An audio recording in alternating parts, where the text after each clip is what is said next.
ആഗോള വിപണിയിൽ രൂപയുടെ തകർച്ചയിൽ വൻ നേട്ടം കൊയ്ത ഗൾഫ് കറൻസികൾ പതിയെ പഴയ വഴിയിലേക്ക് നീങ്ങുകയാണ്.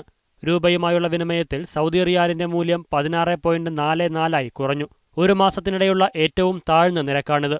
വിപണി ആരംഭിക്കുമ്പോൾ റിയാലിന്റെ വിനിമയ നിരക്ക് 16.80 ആയിരുന്നു. ഉച്ചയോടെയാണ് വീണ്ടും ഇടിഞ്ഞ് 16.44 ഓഗസ്റ്റ് 28-നായിരുന്നു രൂപ ചരിത്രത്തിലെ എക്കാലത്തെയും താഴ്ന്ന നിരക്കിലേക്ക് കൂപ്പുകുത്തിയത്. അന്ന് ഒരു റിയാലിന് 18.36 വരെ നൽകേണ്ടി വന്നു.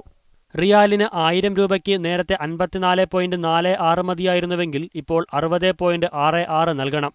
UAE ദിർഹം 16.84, ഖത്തർ റിയാൽ 16.99, ഒമാൻ റിയാൽ 160.67, കുവൈറ്റ് ദീനാർ 218.02, ബഹ്റൈൻ ദീനാർ 164.05 എന്നിങ്ങനെയാണ് ഇതര ഗൾഫ് നാണയങ്ങളുടെ നിരക്ക്.